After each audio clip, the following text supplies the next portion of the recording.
Hello friends, जय श्री कृष्णा, राधे राधे, जय श्री राम। मैं कमलेश यादव आपका अपने यूट्यूब चैनल पर हार्दिक अभिनंदन करता हूं। साथियों, आशा करता हूं कि आप सभी सुरक्षित होंगे, स्वस्थ होंगे। भगवान की दया से आप अच्छे होंगे घर पे और अच्छे से ही रहना है। साथियों, इतने दिन हम रेगुलर क्लास नहीं ले पाए। इसका कारण है कि कोई मेडिकल प्रॉब्लम हो गई थी, इस चक्कर से मैं क्लास नहीं ले पाया। तो आपसे आशा करता हूँ कि आप अब हमें पूरा सपोर्ट करें, हम भी रेगुलर रहेंगे। थोड़ी सी दिक्कत थी, इस चक्कर से हम क्लास नहीं ले पा रहे थे। आज से अपनी रेगुलर क्लास होंगी। तो साथियों, हमने पढ़ा था पिछली क्लास के अंदर राजस्थान की प्रमुख लोह युगीन सभ्यताएं। राजस्थान की प्रमुख लोह युगीन सभ्यताओं की बात करें तो हम लोह युगीन सभ्यताओं के अंदर बेराट सभ्यता, सोनती वो सारी सभ्यताएं देख ली थी। अब अपनी जो सभ्यता है आज वो छोटी सभ्यताएं बची है।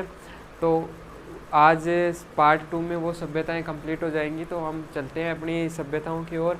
अपनी 4 सभ्यताएं कंप्लीट हो चुकी थी, आज 5वीं सभ्यता है, वो है सोनती सभ्यता। लोह युगीन सभ्यताएं। लोह युगीन सभ्यताओं की बात करें तो अपनी जो फर्स्ट सभ्यता है वो बेराट सभ्यता थी, फिर झुंझुनू वाली देख ली। अब अपनी जो सभ्यता है अगली 5 नंबर की सभ्यता है वो है सोनथी सभ्यता। कौन सी सभ्यता? सोनथी सभ्यता। बात करूँ साथियों, सोनथी सभ्यता का संबंध किस जिले से है तो है बीकानेर जिले से। किस जिले से है? बीकानेर से संबंधित है। साथियों, बीकानेर से है। और इसकी जो खोज की है, सोनथी सभ्यता की खोज की बात करें तो खोज की है वो की है अमलानंद घोष जी ने इसकी खोज की। और हम इसकी बात करें तो सोनथी सभ्यता कालीबंगा प्रथम भी कहलाती है। जो सोनथी सभ्यता है, सोनथी सभ्यता को कालीबंगा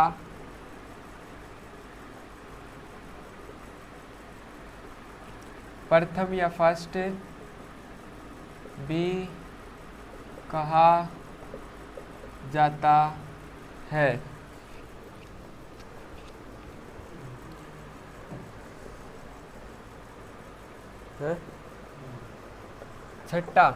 छठी सभ्यता है वो है गरदड़ा सभ्यता। कौन सी सभ्यता? गरदड़ा सभ्यता। बात करें साथियों गरदड़ा सभ्यता की तो गरदड़ा सभ्यता का संबंध है वो किस जिले से है तो बूंदी जिले से इसका संबंध है। और गरदड़ा सभ्यता की बात करें तो ये किस नदी के किनारे स्थित है? हम नदी की बात करते हैं तो ये छाजा नदी के किनारे स्थित है।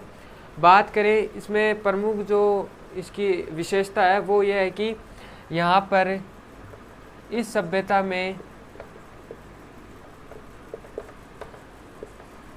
सर्वाधिक पशु पक्षियों के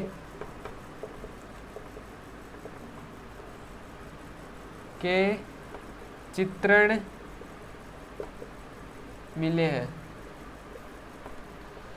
आपको पता ही होगा कि बूंदी में सर्वाधिक पशु पक्षियों के चित्र मिले हैं। तो इसी प्रकार जो गरदड़ा सभ्यता थी, गरदड़ा सभ्यता में भी सर्वाधिक पशु पक्षियों के चित्रण मिले हैं। बात करें हम 7 नंबर सभ्यता की, 7वीं सभ्यता है वो है तिलवाड़ा सभ्यता। कौन सी सभ्यता?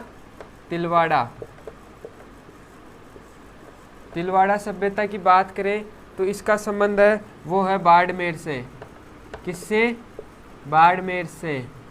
और तिलवाड़ा सभ्यता की एक महत्वपूर्ण और इसमें बस प्रमुख रूप से एक ही बात है वो ये कि तिलवाड़ा सभ्यता के अंदर प्राचीनतम ऊंट के साक्ष्य मिले। क्या मिले? प्राचीनतम ऊँट के साक्ष्य मिले। अब हमने ये 3 सभ्यताएं देख ली, अब और बच रही है, एक बार पुनः दिखा देता हूँ। सोनती सभ्यता, सोनती सभ्यता की बात करें तो इसका संबंध बीकानेर से है। खोज अमलानंद घोष ने की। सोनती सभ्यता कालीबंगा प्रथम भी कहा जाता है। कई बार क्वेश्चन आएगा कालीबंगा प्रथम किस सभ्यता को कहते हैं, तो वो सोनती सभ्यता को कहते हैं। बात करें गरदड़ा सभ्यता, गरदड़ा सभ्यता का जो संबंध है वो बूंदी से है। नदी की बात करें तो छाजा नदी के किनारे स्थित है। और जो गरदड़ा सभ्यता है इसमें सर्वाधिक पशु पक्षियों के शैल चित्र या पक्षियों के चित्रण मिले हैं। और बात करें तिलवाड़ा सभ्यता, तो तिलवाड़ा सभ्यता का संबंध बाड़मेर से है। और प्राचीनतम ऊँट के साक्ष्य मध्य पाषाण कालीन काल में मिले थे। कब मिले थे? मध्य पाषाण कालीन समय में। साथियों स्क्रीनशॉट लेना चाहते हो तो ले लो।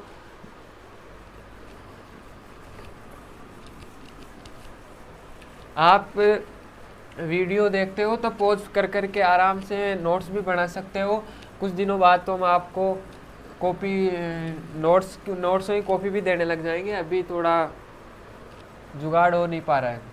अगली सभ्यता है अपनी 8 नंबर। 8 नंबर की बात करें तो वो सभ्यता है अपनी रंगमहल। कौन सी? रंगमहल। बात करें रंगमहल का तो इसका संबंध किस जिले से है? इसका संबंध है हनुमानगढ़ से। किससे? हनुमानगढ़ से। साथ ही इसमें आप अगर आपको याद नहीं रहे रंगमहल तो रंगमहल है से हनुमानगढ़, रंगमहल है से हनुमानगढ़ करके ऐसे याद रख सकते हो। बात करें इसकी खोज किसने की? खोज है से हन्नारीड, स्वीडन के हन्नारीड ने। किसने? स्वीडन के हन्नारीड ने, स्वीडन के हन्नारीड ने इसकी खोज की। और बात करें यहाँ पे गुरु अवशेष में बात करें तो गुरु व शिष्य की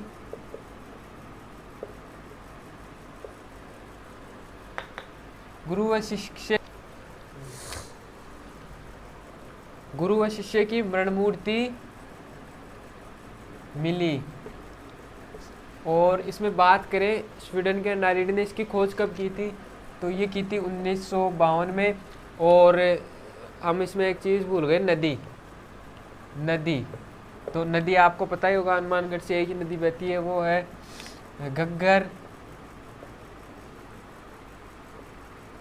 घग्गर या सरस्वती, जिसका प्राचीन नाम है सरस्वती, ये नदी। और हन्नारीड ने 1952 में की है। गुरु व शिष्य की मरण मूर्ति मिली। और टोटीदार घड़े मिले। क्या मिले? टोटीदार घड़े मिले। और बात करें तो यहाँ पे एक पीपल का वृक्ष मिला। क्या मिला? पीपल के वृक्ष मिले। और एक रामदेव जी का मंदिर मिला। और बात करें तो गुप्तकालीन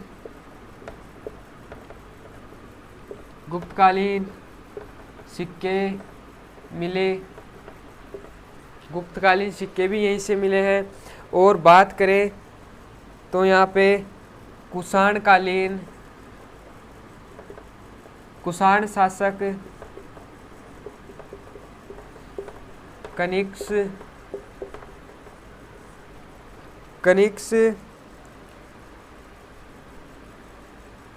कालीन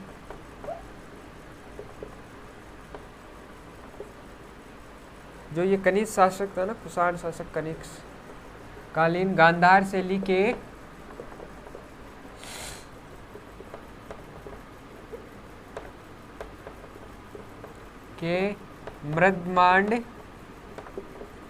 मृदमांड मिले। तो साथियों ये थी रंगमहल सभ्यता, हनुमानगढ़ खोज स्वीडन के हन्नारीड ने 1952 में की। नदी की बात करें तो घग्गर या सरस्वती नदी। और गुरु व शिष्य की मरण मूर्ति मिली। टोटीदार घड़े मिले। पीपल के वृक्ष मिले। रामदेव जी का एक मंदिर मिला। गुप्तकालीन सिक्के मिले। कुषाण शासक कनिष्क के गांधार कालीन शैली के मर्दमांड मिले। साथियों मुख्य रूप से क्वेश्चन पूछा जाएगा तो वो यही पूछा जाएगा कि रंगमहल की खोज किसने की थी, तो स्वीडन के हन्नारिड ने की थी। और ये याद हमें रह जाएगा, हन्नारिड है से हनुमानगढ़ और हन्नारिड ऐसे याद कर लेना आप। चलते हैं अगली सभ्यता की ओर। आपको वीडियो पसंद आए तो अपने YouTube चैनल को सब्सक्राइब करना, लाइक करना, शेयर करना, अपने दोस्तों को भी बताना। अपनी 9वीं सभ्यता की बात करें तो 9वीं सभ्यता है हमारी नोह सभ्यता। कौन सी सभ्यता आएगी अब? नोह सभ्यता। साथियों आपको ध्यान होगा ही, नोह कहाँ पड़ता है? तो नोह पड़ता है भरतपुर। कहाँ पे? भरतपुर में। और इस सभ्यता की बात करें तो इसमें से एक ही क्वेश्चन पूछा जाएगा, वो क्वेश्चन है नदी। कौन सी नदी बहती है? तो रूपारेल नदी। ये सभ्यता कौन सी नदी के किनारे स्थित है? तो रूपारेल नदी के किनारे स्थित है इस सभ्यता। हम बात करें इसके अवशेषों की, क्या अवशेषों की बात करें तो यह लोहकालीन सभ्यता है। और इसकी बात करें तो यह है लगभग 5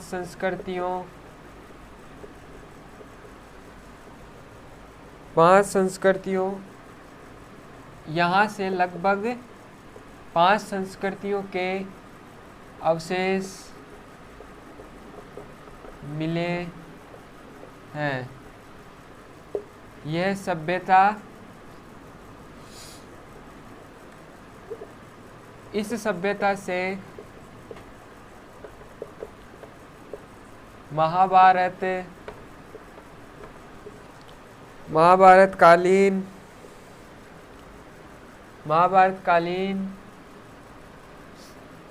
अवशेष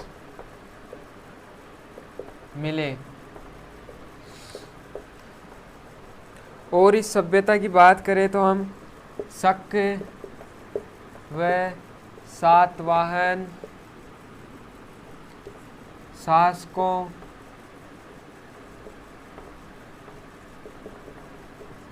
शासकों की संस्कृतियों के अवशेष मिले।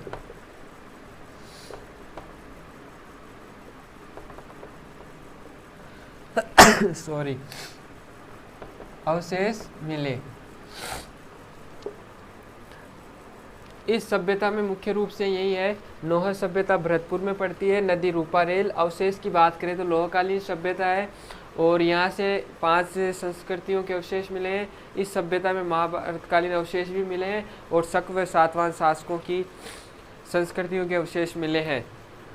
अब अगली सभ्यता है अपनी, वो है नगरी और नगरी। 2 ही सभ्यताएं बची है मुख्य रूप से इस पार्ट में। अब फिर अन्य सभ्यताओं में हम देखेंगे सवाल और भी जो भी सभ्यताएं हैं। अब अपने हैं 10 नंबर की सभ्यता। 10 नंबर की सभ्यता में बात करें नगर सभ्यता है। नगर सभ्यता पड़ती है अपने टोंक जिले में। कौन से जिले में? टोंक में। और एक है अपने 11, वो है नगरी। इन दोनों को एक साथ इसलिए बता रहा हूँ कि ये कई बार कन्फ्यूजन वाला क्वेश्चन पैदा कर देती है। नगर की बात करें तो टोंक में, और नगरी की बात करें तो ये पड़ती है चित्तौड़गढ़ में। अब इसमें आपको एक याद करने का तरीका है, नगरी ई की मात्रा है और यहाँ भी चेक भी क्या है, ई की मात्रा। तो नगरी चित्तौड़ और नगर टोंक, ऐसे याद कर लेना। अब हम बात करें नगरी में तो सीवी जनपद के सिक्के मिले। इस नगरी सभ्यता से सीवी जनपद के सिक्के। अब सीवी जनपद के सिक्के नहीं, सॉरी दोस्तों, यहाँ पे होंगे मालव जनपद के। सीवी तो किस में आएंगे? नगरी में आएंगे। मालव जनपद के और आहड़ जनपद के सिक्के मिले। और इसका प्राचीन नाम बात करें नगर की तो मालव प्रदेश। क्या नाम था इसका प्राचीन नाम?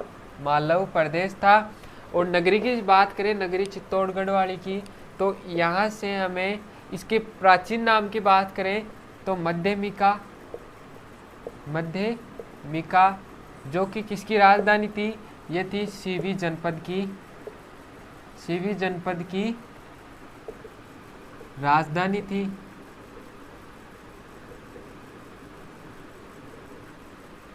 और साथियों बात करें नगरी सभ्यता से कोई अवशेष भी मिला होगा तो वो अवशेष है, अवशेष की बात करें तो सीवी जनपद के,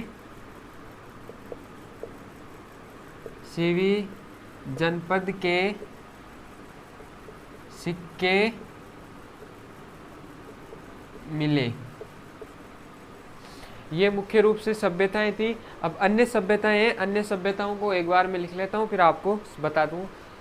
ये है, ये सभ्यताएं हो गई अपनी मुख्य रूप से। अब जो इनमें मतलब हमें केवल इधर सभ्यता और कि कहाँ से उसका संबंध है, ये चीज़ हम नोट करके आपको बता रहे हैं। अन्य सभ्यताएं, अन्य सभ्यताओं में यह इधर सभ्यताएं हैं और इधर जिला, जिस संबंधित जिला है वो है। ये तो हो गई सभ्यताएं, ये संबंधित जिला। हम बात करें इस्वार सभ्यता, तो इस्वार का संबंध किस जिले से है? तो वो उदयपुर से है। इन सभ्यताओं की बात करें तो इनमें मुख्य रूप से यही पूछेगा कि भाई ये सभ्यताएं किस जिले में है, और या फिर ऐसे पूछ लेंगे उदयपुर का संबंध कौन सी सभ्यता से है, तो इस्वाल हो जाएगा। हम बात करते हैं इस्वाल सभ्यता का संबंध किससे है, तो उदयपुर से। कुराड़ा का संबंध है वो है नागौर से। और बात करें कुराड़ा की तो ये सभ्यता ताम्र युगीन है, बाकी सारी लोह युगीन है। ये ताम्र युगीन सभ्यता है जहाँ प्राचीन कुल्हाड़ी वगैरह ये से साख औजार मिले हैं। गुराड़ा की बात करें तो गुराड़ा कहाँ पड़ता है? ये गुराड़ा जो सभ्यता है ये सिक्कर जिले में है। और एलाना जो सभ्यता है जालोर। नलियासर सांबर जयपुर में। सांबर की बात करें तो सांबर झील के आसपास के क्षेत्र के पास में स्थित है ये नलियासर। और नलियासर की बात करें तो यहाँ पर एक मस्जिद भी है, वहाँ पर एक बड़ा सारा एरिया है, उसमें जो ये सभ्यता विकसित हुई थी। बात करें जोधपुर की तो जोधपुरा, ये जोधपुरा सभ्यता देखते ही कई साथी क्या करेंगे कि जोधपुरा कहाँ है? जोधपुर में है, लेकिन ये गलत है। जोधपुरा कहाँ पर है? ये जयपुर में है। जोधपुरा कहाँ है? जयपुर में। बात करें मारमी, मारमी कहाँ पर है? चित्तौड़गढ़ में। कहाँ पे है? मारमी चित्तौड़गढ़। डड्डीकर कहाँ पर है? अलवर में। डड्डीकर अलवर। और बात करें डाडाथोरा, डाडाथोरा कहाँ पे है? बीकानेर। तिपरिया कोटा, तिपरिया का संबंध किससे है? कोटा से। कोल माहौली सवाई माधोपुर। साथियों ऐसी दो सभ्यताएं और बच गई है, वो है एक तो है तरखान वाला, तरखान वाला।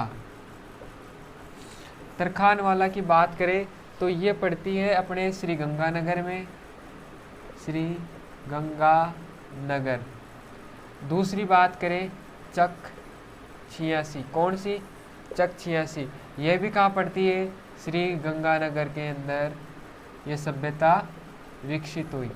तो अन्य सभ्यताओं के अंदर यही सभ्यताएं प्रमुख है। एक बार पुनः दोहरा देता हूँ। इस्वाल उदयपुर, कुराड़ा नागौर, गुराड़ा सिक्कर, एलाना जालोर, नलियासर सांबर जयपुर, जोधपुरा जयपुर, मारमी चित्तौड़गढ़, डड्डीगर अलवर, डाडाथोरा बीकानेर, तिपरिया कोटा और कोल माहौली सवाई माधोपुर, तरखान वाला श्री गंगानगर, चक छियासी श्री गंगानगर। तो साथियों ये थी प्रमुख रूप से अपनी सभ्यताएं। अब आज इसी चैप्टर के साथ अपनी जो ये इन्हीं सभ्यताओं के साथ अपना चैप्टर समाप्त होता है। कल हम बात करेंगे राजस्थान के प्रमुख सिक्के। धन्यवाद साथियों, आज के इतना ही। जय हिंद, जय भारत।